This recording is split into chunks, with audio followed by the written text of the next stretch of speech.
Welcome everybody to the next in the series of the Encore live webinar presentations.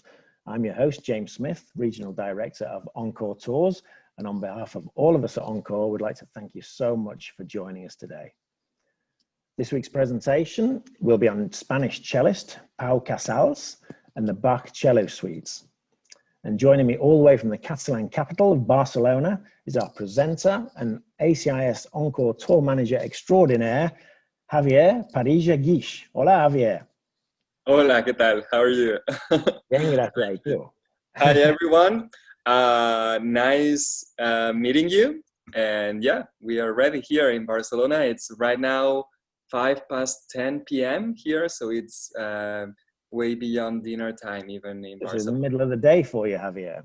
Yeah, no. Lunchtime for you, Spanish. Sometimes, but not at this time of the year, yeah.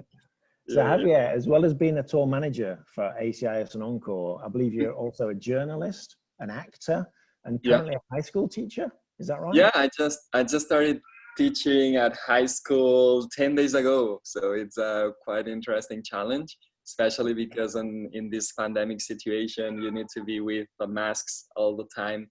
And it's quite intense and interesting. But yeah, I've done many things. I've quit many jobs, those I didn't like. So I just keep the ones I like. Perfect. I'm very happy to have you as a tour manager. But you're actually in school. You're going into the schools to teach. Yeah. We are going into the schools. A few classrooms have been closed throughout the country, but so far we are still teaching. Right. Life, so to say. Well, yeah. Good. So why is the story of Pau Casals and his music of such interest to you, Javier? Yeah, for me, what happened is that just like Casals, I'm Catalan.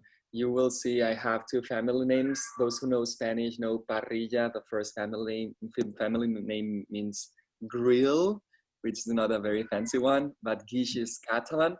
And as a child, I always had heard this music of the Song of the Birds, and it provoked in me a really undescribable feeling.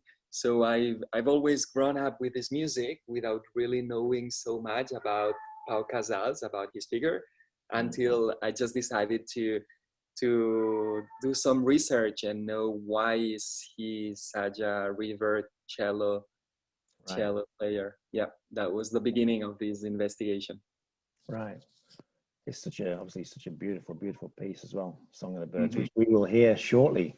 Overall in Spain, Javier, how are things, obviously with the pandemic, difficult everywhere, but specifically in Spain, are things getting a bit better as you see them? Or? Well, it used to be better, but now Madrid is having, the capital of Spain is having so many cases that they are having, once again, many restrictions. And we hope it stops in Madrid. It doesn't spread to other parts of Spain. But I am sure it's going to be better than what we lived 6 months ago when we're not even allowed to go outside.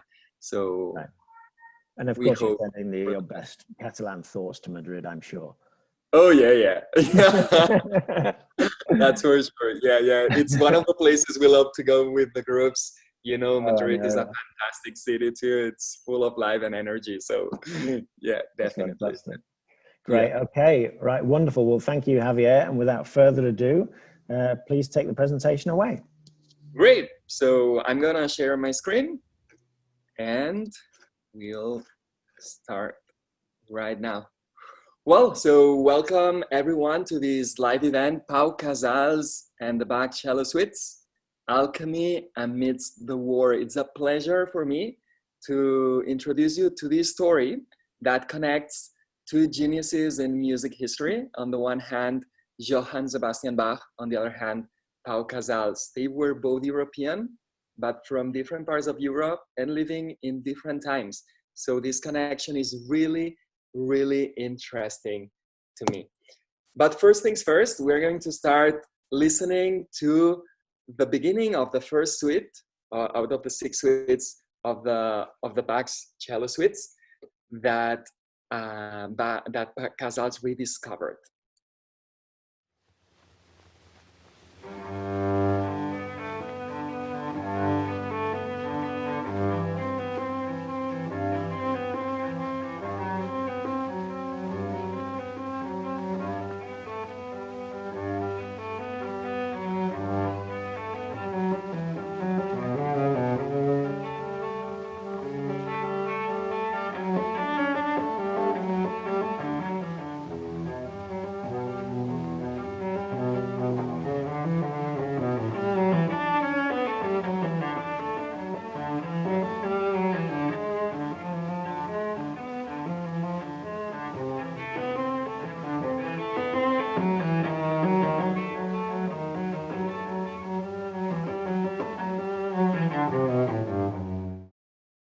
This music is probably familiar to some of you. It's actually been used dozens of times in advertising. It is right now, we could say even famous music, but it was not like this all the time. For a long time, Bach's music had fallen into oblivion, and it needed to be this man, Pau Casals, who would rediscover Bach some 170 years after Bach had composed this cello music. To rediscover Bach, we need to travel in time, and we need to travel to Europe, where I'm right now. I'm in Southern Europe, because this is a story that connects across the centuries these two men, these two musicians. On the one hand, Johann Sebastian Bach, who lived in the 17th century. You will see the name Holy Roman Empire. That was where he was born, where he lived, where he composed. And the names of the cities of Hamburg and Leipzig, these orange names, might be more familiar to some of you, but probably he composed these cello suites around 1720 in a low middle range court in this Holy Roman Empire, which was a mosaic of different dukedoms and principalities, and which are nowadays parts of countries like Germany and Austria, for example. On the other hand, we have in Southern Europe, around Barcelona, which is the capital of Catalonia in the 19th century, this other man called Pau Casals, who lived a long life, 96 years. So we have cities like Barcelona, Madrid, London, Paris, Brussels, and in southern France, Prades. And it is interesting how in 1890 in Barcelona, Casals goes on a leisurely stroll with his father. He's only 13 years old, so just a teenager. Imagine in the United States, I think these are the kids who go to 8th grade, which are still growing up, really, really teenagers. And as a 13-year-old with his father, he starts walking through the old town of Barcelona. This is what we call the Gothic Quarter. It's a really nice overview. This is a modern overview. And in the center, we have the cathedral. Some of the streets still look like the ones that Pau Casals used to walk through when he was a teenager studying music in the city of Barcelona. This is the cathedral with the Roman walls of the city.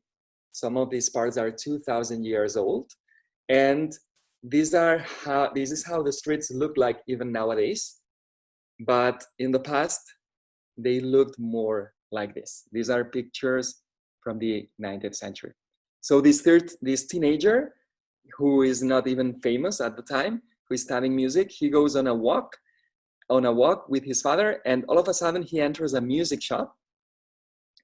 And that is the time when something quite interesting happens. This really, really young boy, he sees some tobacco-colored pages written in French, where apparently he realizes that Johann Sebastian Bach had composed music for cello. And that is the beginning of a relationship that will change, that will make a mark in music history. Casals will avow later that he trained some 12 years before daring playing in public these cello suites. And when that happened, these were the reviews. In 1904, Casals had already been playing in many countries of the world. And after a concert in Philadelphia, there's a journalist who writes that Casals is undoubtedly the greatest violoncellist of all time in his absolute command of the instrument. 1904, Casals is in his 20s, and he's already famous. He has already played for the Queen of England at the time, and he has already played for the Princess of Spain. And what changes with Casals is that there is a change of paradigm. Before Casals, the cello was not regarded as an important instrument. It was just a secondary instrument. And even Casals himself, he would go with other musicians, and he would accompany pianists when they were playing piano. But after he starts playing live the cello suites, something changes.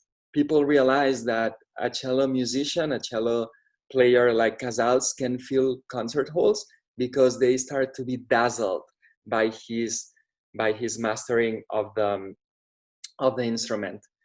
And what changes as well is that Bach's music, which hadn't been so famous before, it had been conceived as purely mechanical exercises for those who were training to be cello players. Even in the 1920s in Germany, Bach's music, for many, were just some dull, these suites were just some dull exercises which were played mechanical. But this Mediterranean soul, Pau Casals, he sees something completely different. He sees light, and he sees like a window open to life that will change his life and that will inspire many others. Casals has a really, really intense life. He marries once, but he splits twice. He used to have another couple, and time goes by, and already in the 1930s, when he sees that Hitler rises to power, gets to the power in Germany, he refuses to play in Germany. So we are talking about a man with a really, really strong political compromise, and that was the same that he had done when there was this socialist revolution in the 1910s in Russia, in the Soviet Union. He refused to play in Russia. So little by little, he refuses to play abroad where there are political problems. And he comes back to his homeland, to Catalonia, where he buys a little villa in front of the Mediterranean Sea where he was born, in the countryside. But in 1936, something changes. The Spanish Civil War breaks out. Casals has been playing the suites publicly for 20, 30 years, but he hadn't recorded any of the suites because he hated the studio. He would call the microphone, he would consider it a steel machine. So in 1936, we will find the circumstances that bring him to finally record for the first time the complete suites. And this is what happens in 1936. This 60-year-old man, he sees how he's convinced by an Emmy representative while his country is being devastated by the war. This is Madrid during the Spanish Civil War. 1936, 1937, 1938. During the Spanish Civil War, we have two sides: fascists, led by a man called Franco, who eventually becomes the dictator of Spain for 40 years. On the other hand, we have the Republicans, but don't get me wrong, they were completely different from the Republicans in the US. They were socialists, communists, and anarchists. And Casals defends the Republic as well, and he's a Catalan nationalist. Catalonia has a strong identity, so he feels very, very connected with this identity. And he sees, this is a very important picture by a Hungarian photographer called Robert Capa, The Falling Soldier. It's supposed to have been taken in 1936. He sees pictures of Guernica, for example, that town that was bombarded by German planes, and that would be the inspiration for Picasso's Guernica canvas. And he sees as well how Barcelona is being bombarded. These are pictures from 1938. Some of you who might have been to Barcelona, you will recognize in the center where we have this cloud, Plaza Catalunya, Catalonia Square. That's where we take many, many groups, the Gothic Quarter.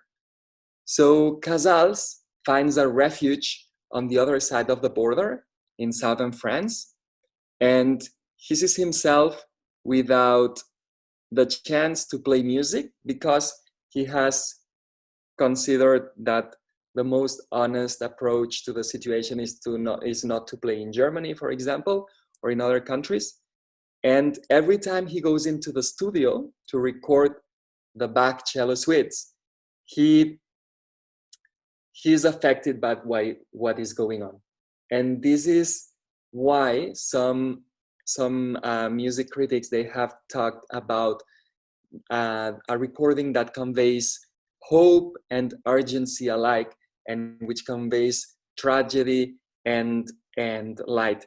To me, this is what I called alchemy. At the same time, a man called Ernest Hemingway, this American writer, was writing about the Spanish Civil War, For Whom the Bells Toll. At the same time, Picasso was painting Guernica, which would become one of the most important canvases in painting in the 20th century.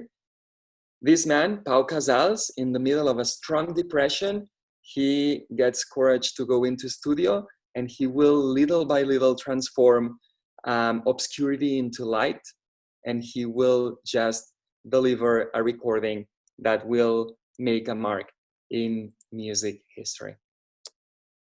He would write later in his memoirs, "I was overwhelmed by the disaster that had befallen my homeland. I was perhaps near to madness or to death. I did not really want to live." And amidst this depression, amidst this tragedy, he goes every time inside the studio in Paris, in London, during different years, until he records every one of them. And actually, every time he records, he spends a few days in bed because he feels completely sick. We're talking about a man who's already in his 60s. When the war is over,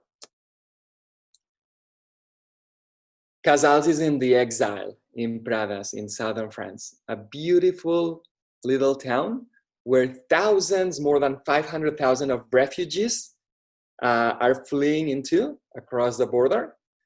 And he tries to help as much as he can. He just lives in a little hotel room of this little town, 3,000 souls. Nowadays, if you would visit it, it's just gorgeous. It's a 2-hour drive from Barcelona. It's close to Carcassonne, for those who know it. And the current Prime Minister of France used to be the mayor of this town with 3,000 souls. And he enjoys views to this mountain, the Mount Canigó, which is symbolic for Catalonia too.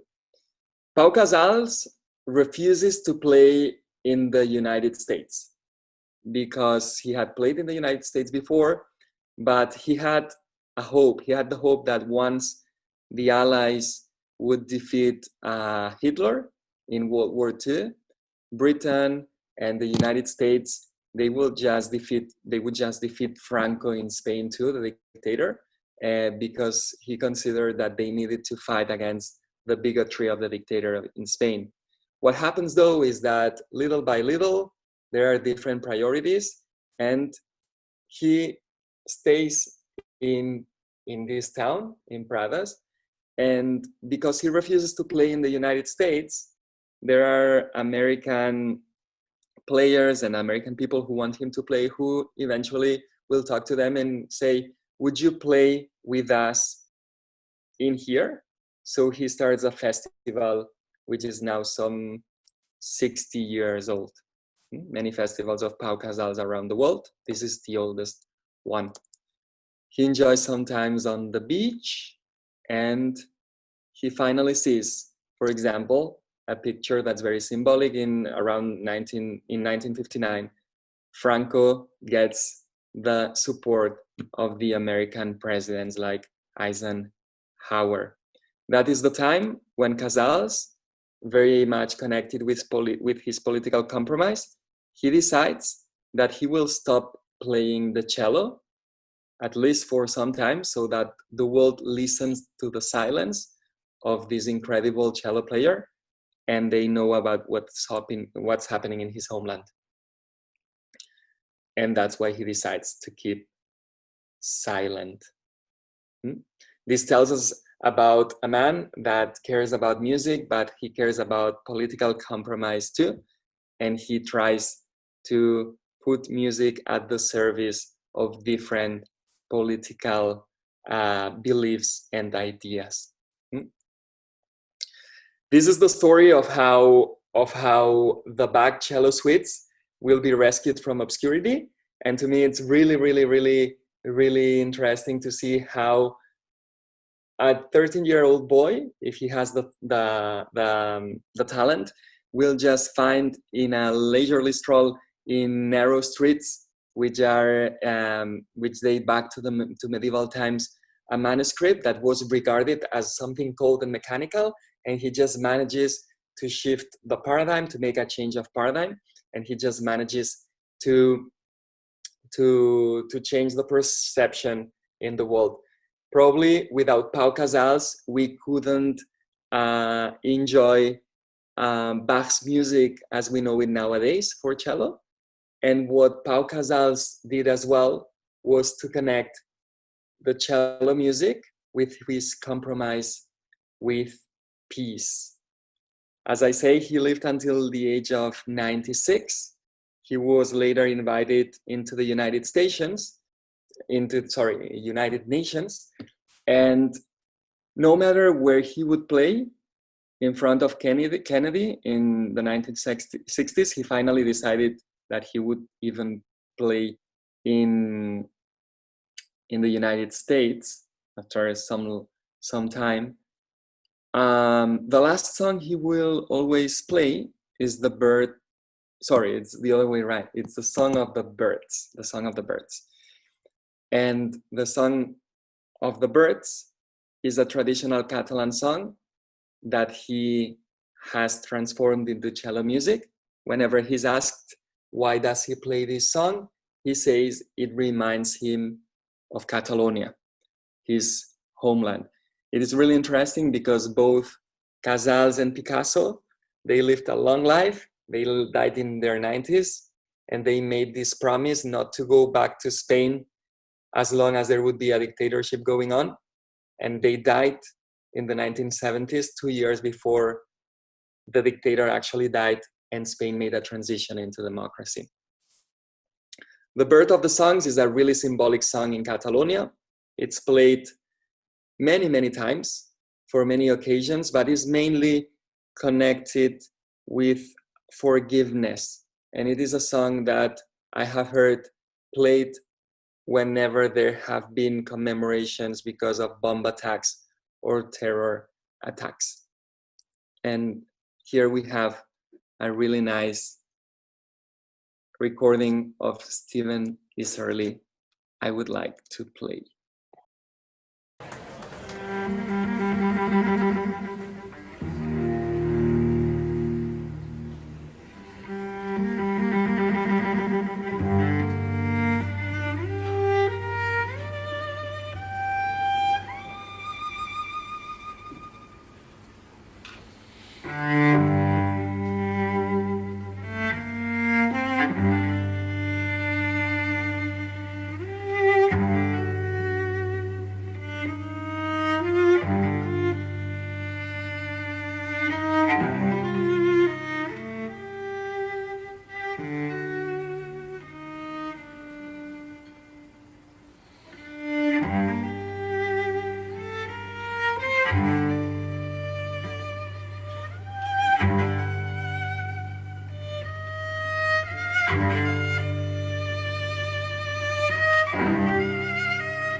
This is a version of the Song of the Birds that is part of the Catalan identity, I would even say.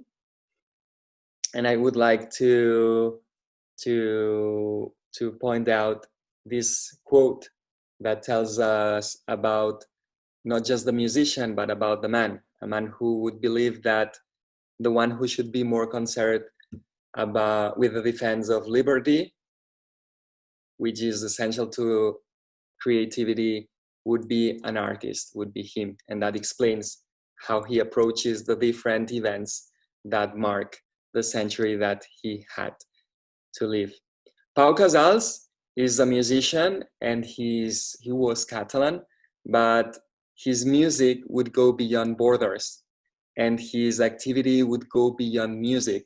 And this is something that it has always dazzled me, the fact that I have always connected the figure of Casals with forgiveness and with harmony. And doing this research, I found out that 2 decades ago, when the Berlin Wall fell, another cello player called Rostropovich, he decided to fly straight to Berlin when he knew about the wall falling, this symbol of separation in the German capital. At the time, there were 2 different Germanys, and he plays the cello there. So I would say that would be like a dialogue between artists, and I'm pretty sure we couldn't understand cello music as we know it nowadays without Casals. We couldn't understand the cello suites as we know them and as we enjoy them nowadays without Casals, and we couldn't understand the cello as a symbol for peace without the song of the birds.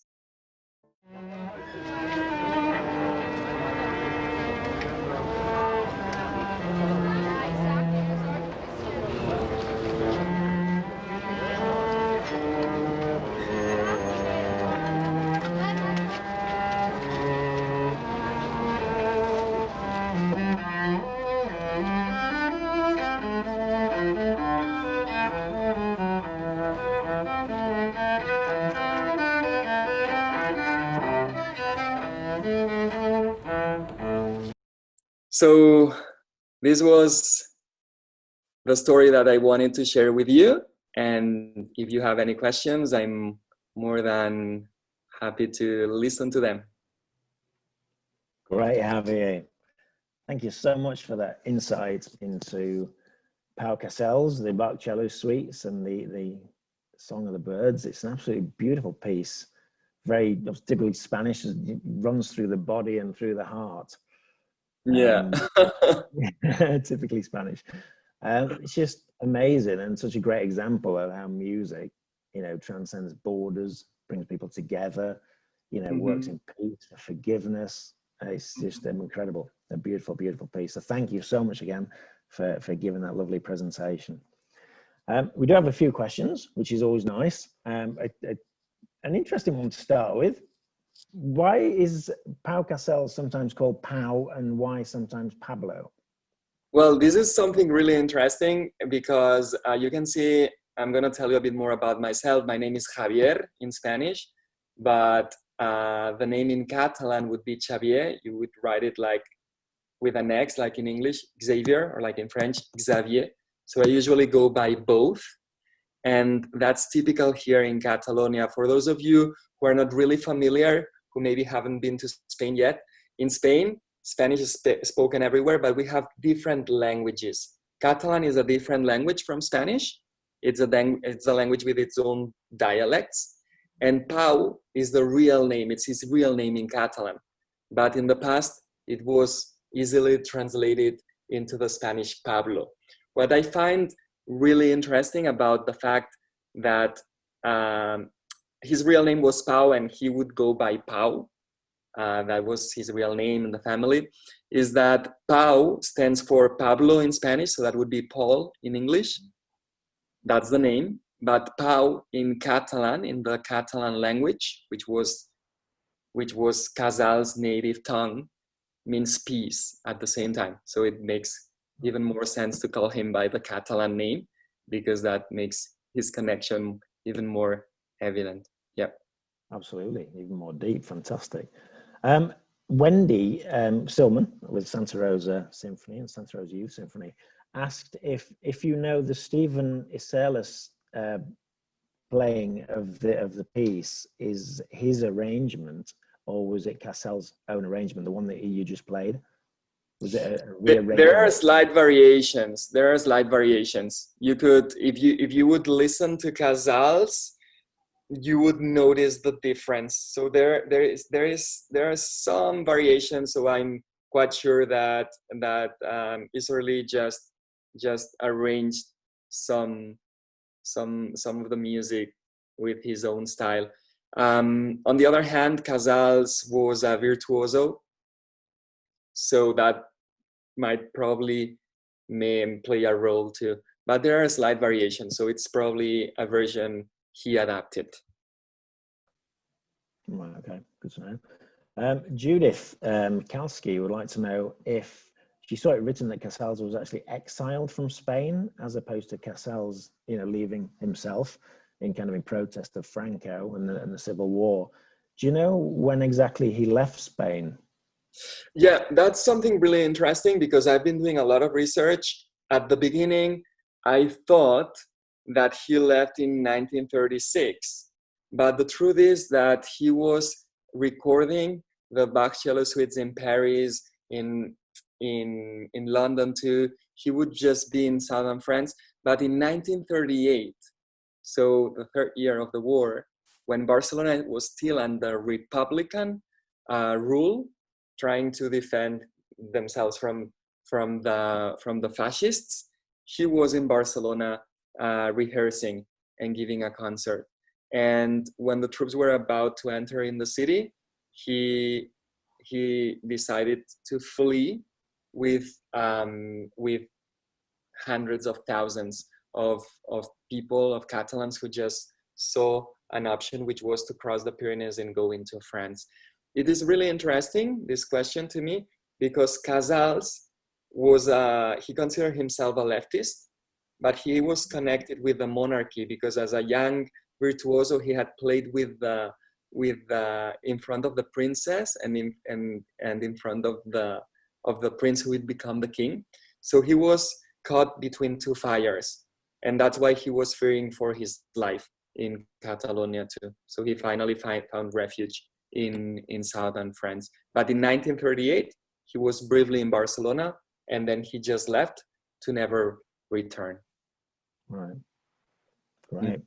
Yeah, obviously, I think, you tell me right or wrong, in writing the piece, Song of the Birds, and greatly about forgiveness, obviously after when he was in the older years, around 80 years old or so, he obviously came to the US. He'd kind of vowed to not play in the US or support the US because of their connection with Franco during the Civil War. But obviously he must have gone through his own element of forgiveness, because he ended up living the end of his life in Puerto Rico, which was obviously a Commonwealth and still is a Commonwealth of the USA.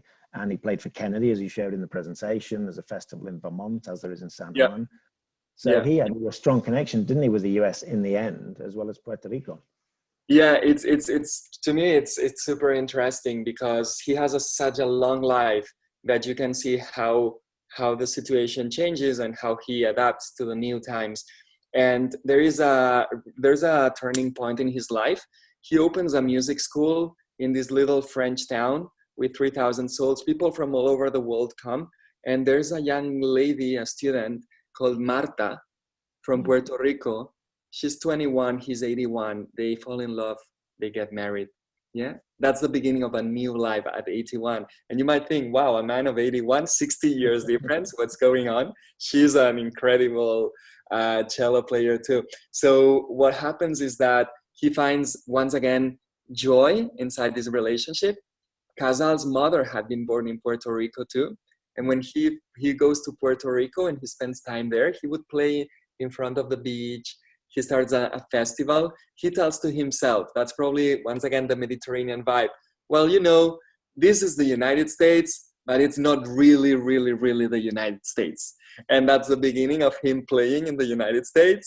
And then when he's invited to play, he played once for Roosevelt a long time ago. When he's invited to play for Kennedy, he has he discusses with Kennedy, and before playing, he says that he asked him how come that they didn't defeat Franco if he didn't defeat Franco if he was the most powerful man in the world. And the answer he got was that even the most powerful man in the world cannot do what he wants all the time.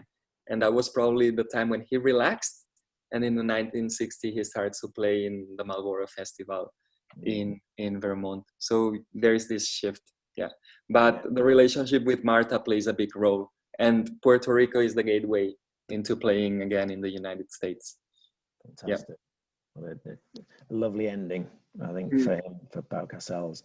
Because you're right, he started the festival too in San Juan, and he's also involved, I think, in founding the Conservatory of Music in San Juan, as you said.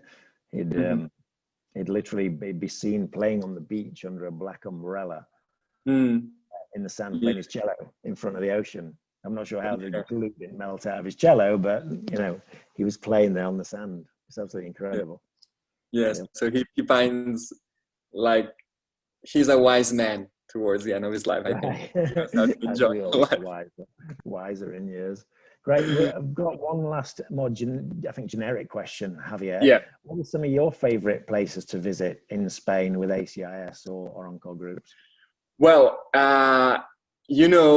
when I take groups around Europe, you have so much history, so many places to go, whether it's Germany, Italy, Spain, so much heritage.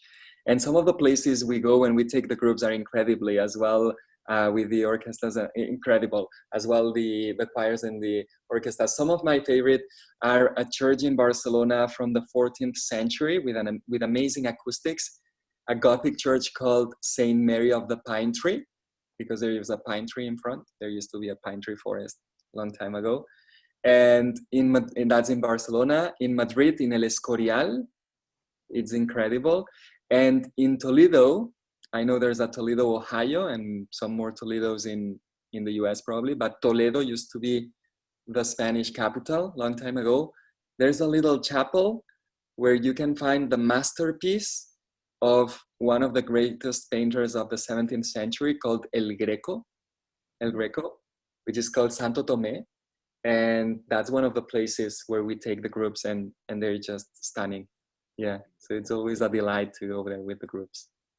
That's great. I mean, I know, obviously for our choirs and orchestras, singing and instrumental groups, we've got some incredible venues throughout the whole of Spain. And the great thing is, of course, that we always want to see is great audiences. The Spanish certainly love going to concerts, and they're always very, very well attended, whether in a concert hall or a church or wherever. It's great. Yeah, that's right. Fantastic. All right. Well, thank you again, Javier, for your time and for giving the presentation today. Muchas gracias por compartir con nosotros hoy. That sounds like a bit of a Puerto Rico accent to me. I don't know. Hey, what are you saying? Well, it's nothing to do with my wife being Puerto Rican. Nothing at all. It's not standard Spanish, but yeah, really good pronunciation. Yeah, thank you. My pleasure. And we will be delighted to welcome you here in Europe again when things get back to normal. So we will be waiting for you, and we will be delighted to take you to these streets where history actually happened and where life keeps going on. That's what we love to do. Wonderful. Gracias, Javier. Yeah. Muchas gracias. Thank you everybody for joining us today. As I mentioned earlier, this webinar has been recorded, and will be available on our site tomorrow. Our next Encore Live webinar presentation will take place in 2 weeks from now on Tuesday, October 6th, and it'll be a live presentation coming from the Czech capital of Prague. Wow. We'll soon be sending out an email invitation for that event, and we hope to see you all there. Again, thank you all for joining us today. And until next time, Adios, nuestros amigos. Be safe and be well. Bye.